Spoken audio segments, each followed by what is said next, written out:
One of the most easy to identify reasons why the New Orleans Saints offense struggled in 2022 was the sheer misusage of Alvin Kamara. Here's how they can fix it in 2023. We got all of that and a little bit of lagniappe for you on today's episode of Locked On Saints. You are Locked On Saints, your daily New Orleans Saints podcast. Part of the Locked On Podcast Network, your team every day.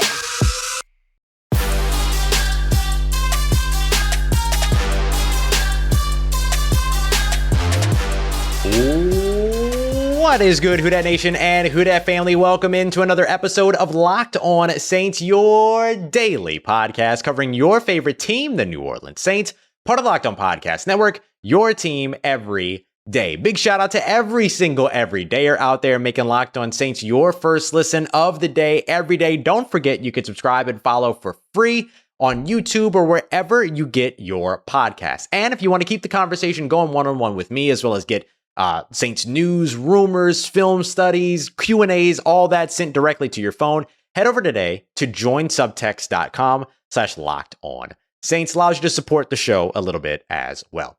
As always, y'all, I am your host, Ross Jackson, at Ross Jackson Nola on Twitter, your New Orleans Saints expert, credential member of the media. You can find me as the senior writer and reporter over at Saints News Network, Sports Illustrated's Fan Nation site covering the New Orleans Saints. Tuesdays on the Locked On NFL podcast, and here with you every single Monday through Friday, and then some on Locked On Saints. On today's episode of Locked On Saints, we're doing a deep dive into Alvin Kamara's 2022 season. I know. Usually on Thursdays, we do the position battles, all that stuff. We will do that tomorrow. I got really into the weeds on this, really excited to share it with you. So very, very much hoping that you're going to enjoy this here, because what we're going to do is we're going to talk about how to fix the issues around how Alvin Kamara was utilized, or more appropriately, misutilized in 2023. We're kind of sprinkling some things throughout the show on that, but we're really going to focus on that in segment 3. But first, we're going to get into the red zone misusage and drop off of Alvin Kamara, which was pivotal or detrimental to his game last year, as well as just the simple statement that we're going to make now. The New Orleans Saints simply underutilized. They're one of their biggest weapons in Alvin Kamara in the passing game as a whole in 2022. It's one thing to say it, but let's get to the numbers here to back it up. So one of the things that we know is that Alvin Kamara, 2017, 2018, 2019, 2020, just simply different. The guy was different those years. 21 total touchdowns in 2020, all of that game-changing type of guy that comes in to become sort of that joker role, that kind of scat back that does all the receiving, get him out in space, use the short passing game as a continuation of the run game, all that. The Saints did that so incredibly well those 4 seasons, but 2022, not so much. And some of it comes down to not only like them targeting him, some of it comes down to, was he even on the field? And this is where things get a little bit weird. And we know that this was an issue for the New Orleans Saints last year, right? Think back to the Tampa Bay Buccaneers game. You're trying to protect a multi-score lead against Tom Brady and the Tampa Bay Buccaneers, and you get down to a pivotal 2nd and long, 3rd and long, and instead of having Chris Olave, Rashid Shaheed, Juwan Johnson, all those guys on the field, you've got Kirk Merritt and Taysom Hill running a 2-route play with Andy Dalton at quarterback. Now, that's no shade at Taysom Hill or Kirk Merritt. Actually, both those guys have a really interesting opportunity to expand their roles in 2023, which would be fantastic. But get the stars out on the field, the guys that win you games when you're trying to win a game. And this was a big thing for Alvin Kamara. Starting in 2018 through 2020, Alvin Kamara was on the field for at least 330 receiving snaps, according to Pro Football Focus. And while Pro Football Focus sleeps on the Saints, they rank them low positionally and as a team and all that, couldn't care less. But the raw numbers here that Pro Football Focus gives us are really interesting. So at least 330 snaps from 2018 to 2020 in the receiving game. That dropped off big time over the course of the past 2 seasons. In 2021, just 271 receiving snaps. In 2022, just 295 receiving snaps. That's almost 295, almost less or as much as what he saw in 2017, his rookie year, which is 291. It goes further if you just take a look at the sheer targets in the passing game as well. The sheer targets in the passing game dropped off big time. We saw 96 his rookie year, 98, 95, 103, right? All over 90. We saw him with 81 catches. Was it all 3 of those years he had 81? Oh, 81, except for 1 year he had 83. In the past 2 years, 65 targets and 71 targets in the passing game. So at least a 20 target drop off last year from the sort of standard setting years of 2017 through 2020. So what happened? Why is that the case? Well, a part of it is that, and I think what a lot of fantasy folks will tell you is that like Taysom Hill cut into the opportunities in the red zone and things like that. But like that was the case in 2020 as well. Like, let's not pretend like Taysom Hill wasn't a part of the game plan in 2020. He very much was. And in 2020, he also had Latavius Murray that could cut into some of those snaps. In 2017, 2018, Mark Ingram could have cut into some of those snaps. Michael Thomas would have cut into those snaps in 2017, 18, 19. So I don't want to hear, oh, they gave the ball to Taysom Hill too much. No, that's not the case. They just simply didn't make a concerted and intentional effort to get Alvin Kamara involved in the passing game. It's that simple. And a big part of the reason why is not because they just flippantly said, we're not making him a part of the game plan anymore. No team is going to do that. New Orleans Saints would not have been dumb enough to just say, he's not, we're not doing that with him anymore, right? The real big thing here is that you had to use him in other ways. You had to run him between the tackles. You had to use him as a pass blocker. You had to do all these other things. But you had to feature him as a bell cow back. So you had to try to find other ways to get other players involved when you couldn't rely on Alvin Kamara because you just ran him 20 times already in the game, 30 times already in the game, all that. So the role just simply changed. And I think that is aided by the addition of running back Jamaal Williams, who led the league in rushing touchdowns last year. A lot of that was done in the red zone. A lot of that was done in short yardage situations. That's a good thing. That means that Alvin Kamara now gets freed back up to do the things that make him special, which are utilizing him in the passing game. And look, Jamaal Williams might cut into some of those red zone targets a little bit, but you can still use both of them in the red zone. You don't have to use one or the other. It doesn't work that way. That's not how football works. So I think that's a big thing, right? You see the route percentage, the percentage of routes run, 90% his rookie year, 87, 88, right? Like you hear those numbers, they're in the high 80s. Last year, they dropped all the way down to a career low at 82.9, just barely under 83%. So you saw at least a 5% drop off from those other comparative years. So it's easy to see where the Saints didn't utilize him in the passing game. Beyond that, it was also the ways they did utilize him in the passing game. We saw the wheel routes drop from over 20 in 2020 to just 4 in 2022. And those wheel routes are the ones where he's lined up in the backfield or he's lined up in the slot. He makes his way toward the sideline first and then turns upfield and it becomes a big vertical route. That was a key part of his game. Now all of a sudden that's gone. We saw the option routes come down. We saw the screen routes come down as well. We saw him run 40 plus nearly 50 screens back in 2020. We saw him run only 31 in 2022. And those are the ones that he ran. Not how often was he targeted on those routes. Let's look at that real quick too, because that's going to be a ton of fun. He was targeted, what is this? 9 times? Yeah, 9 times on screens in 2022. Let's look at 2020 minus the playoff games. So we're just sticking to the 15 regular season games he played in 2020 and the 15 regular season games he played in 2022. When we look at the 40 plus screens that he ran back then, that goes up to 27 targets. 27 targets on screens in 2020 and only 9. Is that what I said? 9 in 2022. Inexcusable. So this is what I mean. Like there is such a big part of this conversation around, oh, this person's cutting into the targets, that person's cutting into the targets, all that. You know who cut into their targets last year? Play calling, the New Orleans Saints. And again, it's not just because they just flippantly decided, we don't want to use Alvin Kamara anymore. That's not a reality. Reality is you needed him for other things. So that's why a guy like Jamaal Williams helps so much. But there's other ways that the New Orleans Saints can continue to get him involved here in 2023 and fix the issue of the misusage. Before we get to that, though, one of the key spots where he was also underutilized wasn't just in the passing game, but in the red zone. Not just in the passing game, but in the run game as well. Let's take a look at that, because some of those numbers, we all know it, but the numbers are pretty staggering. Got that coming up for you as we continue on with today's episode of Locked On Saints, part of Locked On Podcast Network, your team every day. And today's episode of Locked On Saints is brought to you by the number one sportsbook in all of America. Yep, it's our good friends over at FanDuel. And right now is a fantastic time to get involved over at FanDuel, especially as the MLB season rolls along. So if you're a first-time user of FanDuel, if you bet on MLB games, you're going to end up getting 10 times your first bet back in bonus bets up to $200. That's right. So you put down, let's say $20 on the Astros to win a game. Whether you win or lose that bet, you're going to get $200 in bonus bets because what? 20 times 10, $200. So win or lose, you get $200 back in bonus bets. That's now bonus bets, $200 worth that you could put down on more money lines. You could put down on over-unders. You can go for who's going to get the first home run in a game, parlays, all of that good stuff.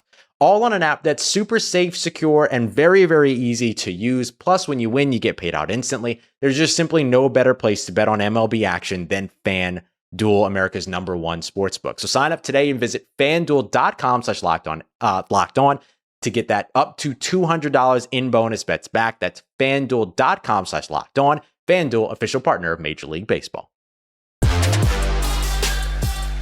All right, family, continuing on with today's episode of Locked On Saints. Thanks again to all the everydayers out there making us your first listen of the day every day. Let's take a look at Alvin Kamara's red zone usage, right? We talked about the passing game misusage in 2022, but we can look a little bit further here over at the red zone. And I'm going to tell you right now, the common percentage to keep in mind is 50%.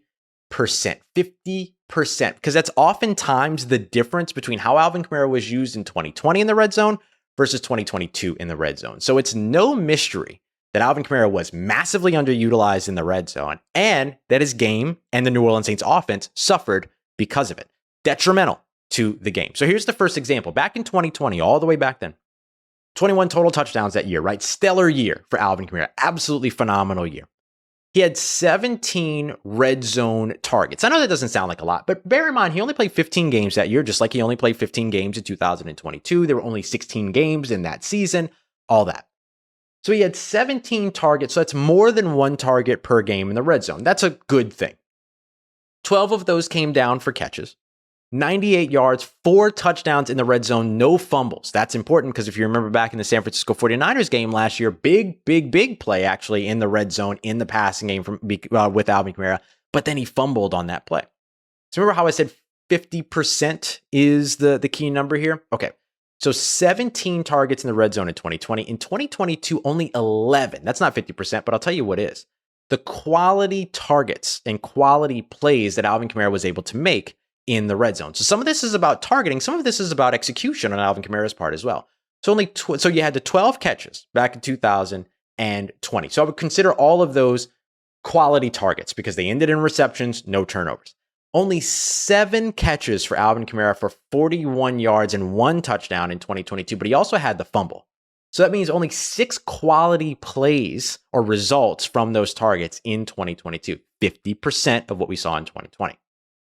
Let's continue the 50% trend, shall we? Back in 2020, we saw 51 total red zone touches for Alvin Kamara. That includes those 12 catches that he had. And then we saw an additional, what would that be? 39 rushes, right?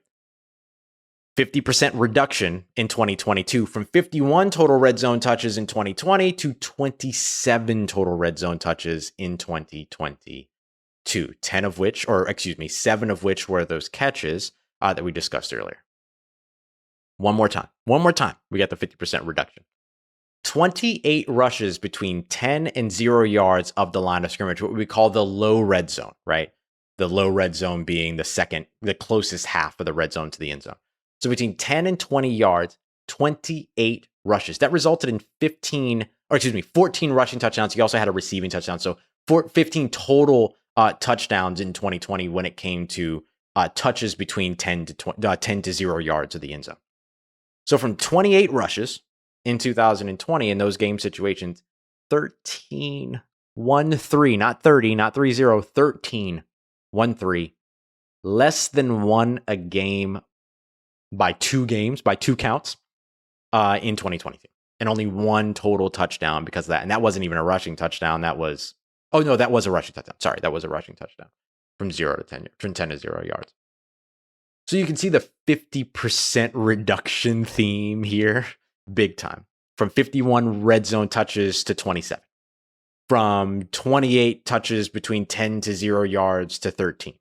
From 12 quality catches in the red zone in 2020 to 6 in 2022.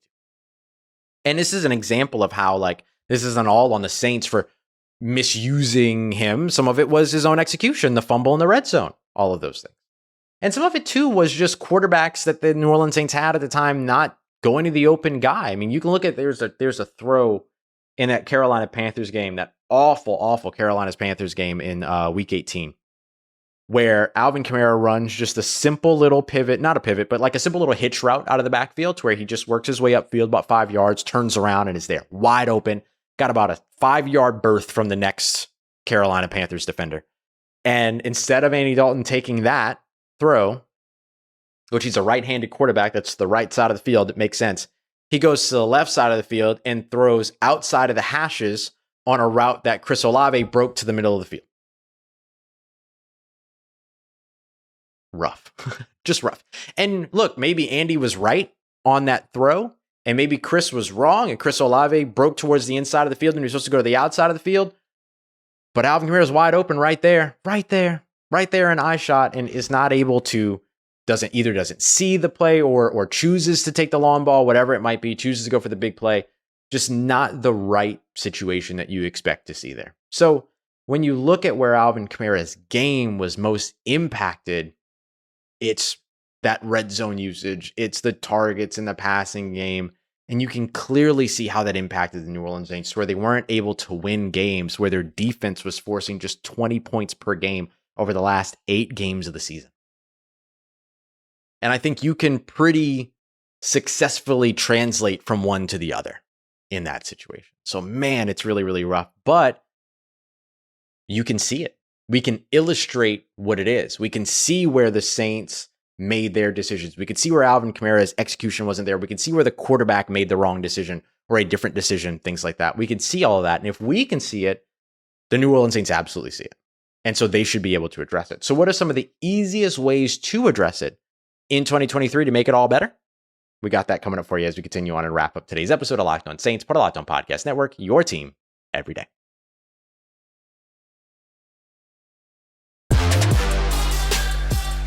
Let's get it, Who Dat Nation. Wrapping up today's episode of Locked On Saints. We have kind of beat a dead horse a little bit in today's episode. Like, this went wrong, that went wrong, this wasn't utilized the right way, all that. So now let's get to how the Saints can fix some of this going into 2023. And the way that I'll say it is that the New Orleans Saints need to be able to fix this when they can. And the reason why I say when they can is because, look, Alvin Kamara's probably going to be suspended for some amount of games in 2023. We expect the minimum of those games to be 6 games. Will those be the first 6 games of the season? Will they be in the middle of the season? Will they be the last 6 games of the season? We don't know.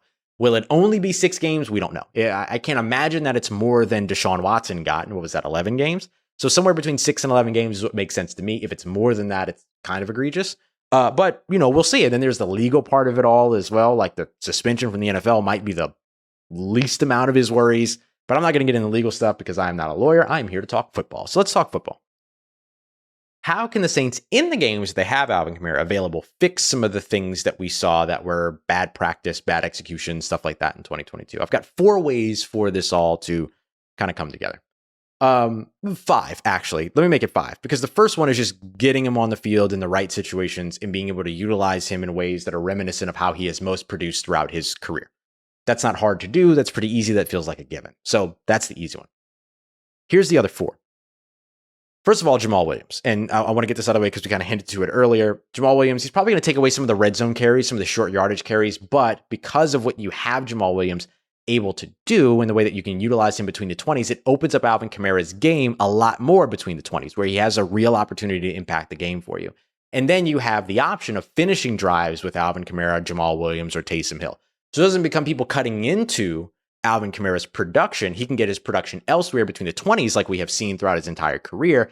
And then maybe in the red zone, Jamaal Williams punches it in. And so it takes it's not the greatest fantasy play, but it puts points on the board for the team in real life. And that becomes the most important part of it. So Jamaal Williams absolutely helps a little bit there, although there's a bit of a game of give and take. The other piece is that you have a quarterback with improved vision in Derek Carr who's going to throw to the open man. There was a great chart that hit, Twitter, Saints Twitter the other day. I was going to bring it up, but I guess I could have went to a different Twitter account, but, rate limits and all this other dumb stuff. And, one of the things that you saw was Andy Dalton was actually pretty accurate at throwing to the open man, but oftentimes didn't throw to the open man. So there's two pieces of that pie, right? There's the piece that is, do you see the open man and choose to throw to the open man? And when you do, are you throwing an accurate ball to the open man? When Andy Dalton chose to throw the ball to the open man, he did so at a high level, above the NFL average. However, below the NFL average, did he choose to actually throw to the open man? So that was a big issue for the New Orleans Saints. And we have seen that as a trend for Andy Dalton since 2017 or so. Meanwhile, Derek Carr is in the correct quadrant of that plot, which is seeing the open man and being able to deliver seeing the open man, choosing to throw the ball to the open man, and being able to deliver an accurate ball to the open man. That's the big thing. So Derek Carr should be able to help with all of that. And you're already starting to see a little bit of it, like him and Alvin Kamara working extensively throughout training camp or throughout mini camps and OTAs and all the other stuff. So expect to see that more throughout training camp as well. The next piece is going to be better play calling diversity. And some of this comes down to, we just harped on the screen situation in terms of targeting him on those screens and the 27 targets back in 2020 versus the single digit targets here in 2022.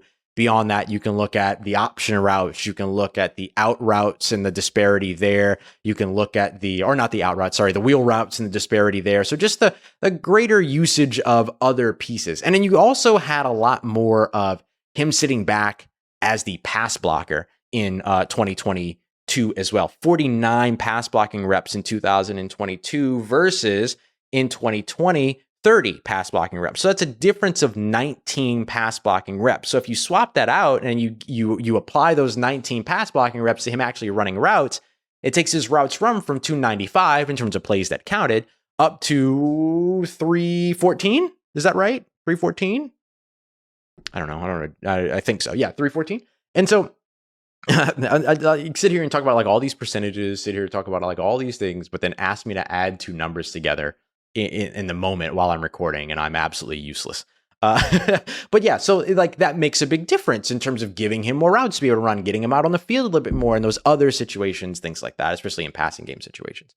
So I do think a greater diversity in the play calling would go a long way in terms of maximizing what he has and how he's able to contribute to the team and contribute to the offense and better support the offense, whether it comes to moving the ball, converting third downs, being utilized in the red zone, wherever it might be. Because a lot of the times there's a lot of examples of him sitting back in the red zone and even sitting back and blocking and get him involved in the game, get the ball in his hands. But you couldn't do that as much in 2022 because you didn't have a different pass blocker to rely on. Your offensive line was injured and falling apart. Like all of these things factor in. It's not just a conscious, cognizant, or non-conscious or unconscious decision to not use Alvin Kamara. It's like some of it was game situation, some of it was health, some of it was all this other stuff. So that ends up helping a lot. Here's the other thing that I think will help with Alvin Kamara a lot too, is getting him involved more before the snap by utilizing him in motion. And some of this is diagnosing the defense, right? You take the running back who's in the backfield, you motion him out wide or into the slot, and a player follows him. It's a man coverage defense. There you go. You've diagnosed the defense a little bit. You motion him back into the red zone, or you do it, and then you get a zone look because nobody moves with him. Maybe the defense just adjusts a little bit. Then maybe that tells you, okay, so this safety is dropping, that safety is going to go deep, or this safety is doing that, whatever it might be. Like it still teaches you something about what the defense is doing. And now you have a guy in Derek Carr who can see that, and you can call two plays in the huddle for him. One a passing play, one a running play, and maybe you can motion the player out. You motion Alvin Kamara, diagnose the defense and go, oh, they're in this coverage. It looks like they're in this coverage, at least pre-snap. Okay, kill, which means that they're going with the second play that was called in the huddle. Maybe you motion Alvin Kamara back to the backfield in that case, or in either case, you get the diagnosis, you bring him back, and you run the play that you want to run. So there's a couple of things that in terms of like the value of what that brings to the rest of the offense when you're using more motion with Alvin Kamara. And you want to use more motion across his offense just as a whole. But as an example here, Alvin Kamara was put in motion 66 times in 2020, at least by my count. And then I've got 17 times in 2022. That's assuming I didn't miss any. But even still, if I missed a couple, I didn't miss 40. I didn't miss 41 on things. There's no way. There's no way. Or 39 of them, whatever. So I think that's the other thing that I think can help the New Orleans Saints quite a bit. And timing on offense is going to be a big part of it too. You have a quarterback that's great with timing in Derek Carr here. That gives you a little bit more of the, throwing the ball to a spot as opposed to throwing the ball to the receiver, which means that you can also maximize Alvin Kamara a bit when you do get him involved in the passing game so he's not going down on first contact. So I guess I've got a 6 point here, and that's being on time and on schedule with your offense in the passing game in particular. That way you're actually delivering the ball ahead of them, where you hit them in stride, and then you're throwing them open and away from a defender, which allows him to pick up those extra yards, or at least gives him the space to be able to okey doke a little bit, to do the things we know that Alvin Kamara can do with his impeccable balance, his impeccable vision, his great speed, like all these other things. And so if you're not putting him in a situation where you're throwing behind him or right at him to where he has to stop and allowing that defender to gain some ground, and instead you're hitting him in stride where he can continue to keep moving and then work his way into the green grassy areas of the field, boom, that makes such a big difference too. So if I can see it, if you can see it, if we can all see it, surely the New Orleans Saints see it. And surely they'll find a way to be better with it here in 2023 for however many games they get Alvin Kamara involved. The interesting thing too is Kirk Merritt, Jamaal Williams were involved in the passing game, Eno Benjamin. So these tenets, these things that we're pointing out, don't have to just be used with Alvin Kamara. For the however many games that Alvin Kamara potentially misses in 2023, you've got receiving backs. You have a guy like Rashid Shaheed that you can use out of the backfield as well. Imagine running option routes out of the backfield with Rashid Shaheed. What do you do as a defense? You got a linebacker? Get out of my face. Get out of my face. Get out of Rashid Shaheed's face. Don't disrespect that man like that. Like, there's so many different things now that you can do. He's got the number 22, Rashid Shaheed. He's fooling defenses. I'm just playing. But you know what I mean? Like, there's all these other ways that you can continue to get these other guys involved too. So it doesn't limit you to just how do you utilize 41. But Alvin Kamara is one of your greatest playmakers. Alvin Kamara is the guy that's about to be your all-time leader in touchdowns, even though he's only played 6 seasons so far in his career. Like, all that. So that you can get him involved in all this. But you can also apply some of this to maximize some of the other talent on your roster as well. All right, y'all. Coming up tomorrow, we're going to get to position battles. And the next big position battle that I want to discuss over on, as we head to training camp, is wide receiver 4. Who's the guy? We wrote down Bryan Edwards. You kind of primed this conversation a little bit earlier on in the week, but is he the guy? Or should the New Orleans Saints go shopping? And if they do, where do they go? Is Hunter Renfrow still an option? We're going to discuss all of that in tomorrow's Friday episode of Locked On Saints. I appreciate all you everydayers out there for making Locked On Saints your first listen of the day every day. Don't forget that we will be here with you every single Monday through Friday as the offseason continues to roll along. As always, I appreciate y'all very much for letting me be a part of your day, part of your routine, for saying yes to me and the show. As always, if you see me, say hi, and if you need anything else around your New Orleans Saints in between these episodes, make sure you follow me on Twitter at Ross Jackson, NOLA. Hit me up. Let me know how the family's doing. Let me know how you're living. Let me know how your mom and them. Trust Who Dat Nation. I'll holla at you.